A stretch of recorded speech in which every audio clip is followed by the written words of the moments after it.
ideas that would force my business into a constant state of catch-up. In the process, I experienced the epiphany that the day-to-day slugfest in the office, meeting with employees, seeing customers, engaging in conference calls, catching the red-eye to L.A., is the land of business as usual, the place where you are too busy executing to innovate. I knew I had to get out, to take a hike, 1,000 hikes. So I ventured off to Ward Pound Ridge Reservation, a wilderness preserve about 5 miles from my home. Hardly ever a soul there, just me and my dog and a pad, which has now morphed into a blackberry. I walk and think. I sit under an oak tree and think. In summer, I put my feet in a stream and think. The only rules are that I don't think about anything tactical. I think about new ideas, new components of my philosophy, perhaps a whole new philosophy. Everything is open to examination, to rethinking. For more than a decade, this is where I have turned to reinvent myself, to grow, to develop the ideation for an ever better business, an ever richer life. Some years ago, I heard the wonderful story of how Edwin Land was struck with the brainstorm for inventing instant photography. Walking down a street in Cambridge, Massachusetts, Dr. Land suddenly saw his daughter's wide eyes looking up at him. "Dad, how come we can't see a photo as soon as we take one?" Just as he was about to espouse conventional wisdom as to why that would be impossible, Land checked himself and instead wondered, why not indeed? Until that unexpected turning point in his life, Land thought of the laboratory as the center of the action. But on that magical day, he recognized that the laboratory didn't hold a candle to a stroll in the sun with his daughter. It was Land's hike. Do you have one? A way to extricate yourself from the bouillabaisse of daily to-dos to engage in the power of ideas? Whatever form your hike takes, it can drive your strategy as you manage your business unit and your life. Without it, you may be very busy. But doing what? And going where? This book will help you ask these questions and find the answers. As you move through life, nurturing a career or building a business, you face the option of doing what comes naturally, or, and this is a big or, driving yourself to achieve a higher standard, pursuing relentless improvement, continuously assessing every aspect of what you do and how you do it with the determination to raise the bar. This means declaring war on yourself. Constructive war, to be sure, but war nevertheless. Passive people who are willing to accept themselves for what they are, without the drive and the will and the passion and the pedal to the metal conviction to improve themselves, may appear to have a certain kind of personal solace, but they will always be left in the dust by those who seek bigger, better, richer rewards, by rejecting what is and aspiring to what can be. This is especially true for anyone who manages or has the ambition to do so, anything. A company, a department, a business unit. Whether you are first starting out in business or are a seasoned pro, the need to declare constructive war on yourself is ever present. It means that you will never accept things the way they are. Instead, you will drive yourself to learn more, think more creatively, pursue innovation, and demand excellence in everything you do and/or are involved with. Extraordinary managers aren't extraordinary by dint of their DNA alone. In the course of my career, I've had the privilege of meeting and working with scores of them.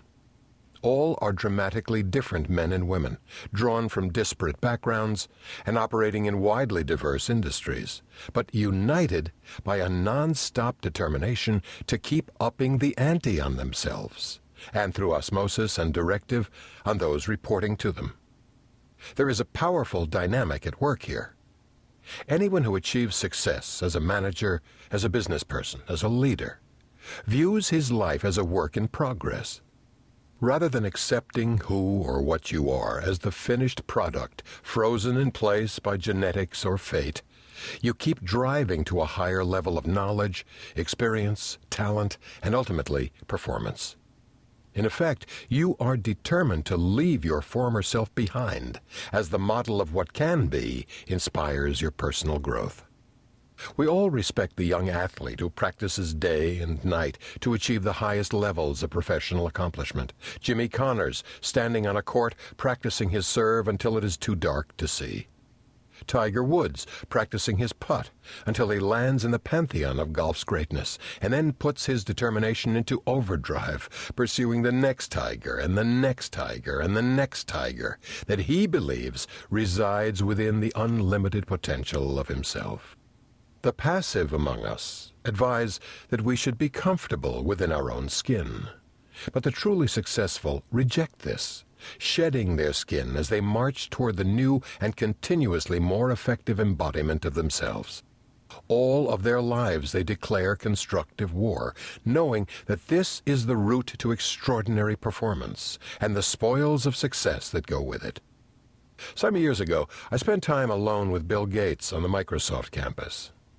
Of all the impressions that have stayed with me from that day, none is more indelible than Gates's lifelong commitment to declare war on himself. Bill Gates.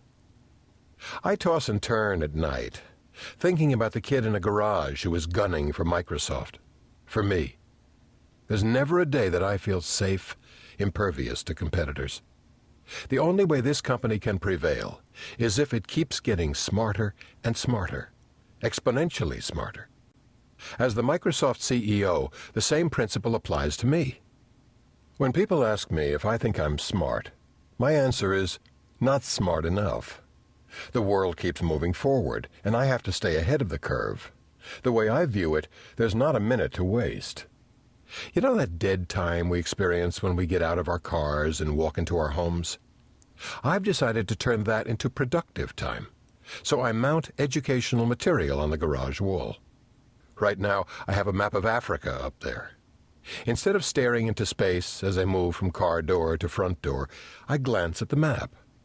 Day by day, a part of the world I don't know enough about sinks in, and when I feel I know the geography of Africa well, something else will get tacked to that wall. Great leaders never stop learning, never stop driving themselves to be better today than they were yesterday, to know more, to uncover mysteries, to fill gaps. It's their way of declaring constructive war on themselves. They know that once they get complacent, someone lurking around the corner will eat their lunch.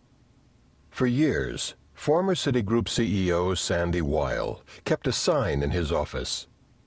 "The boss isn't happy."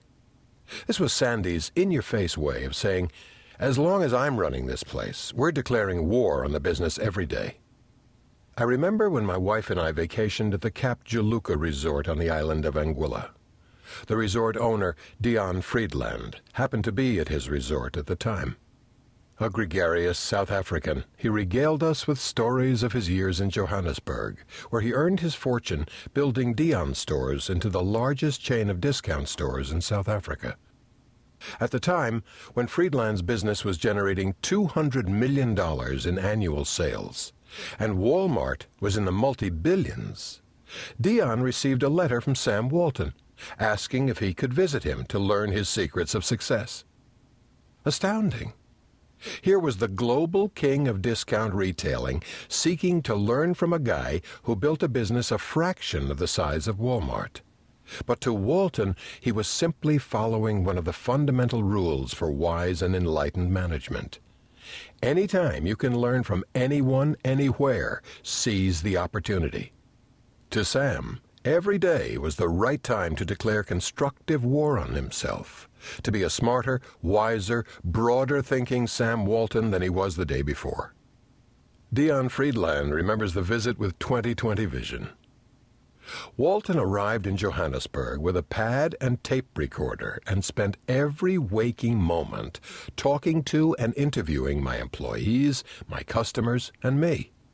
He was the greatest retailer who ever lived, and he was on a mission to learn, to better himself, to prep for success, as if he was a kid in college preparing for his first job at Woolworths. If there was a way to wake up each day as a new and improved Sam Walton, he was going to find it. I always called Sam Walton the best brain picker who ever lived. Sam wasn't the best innovator, and he certainly wasn't the most creative retailer I've ever met. But he had a unique ability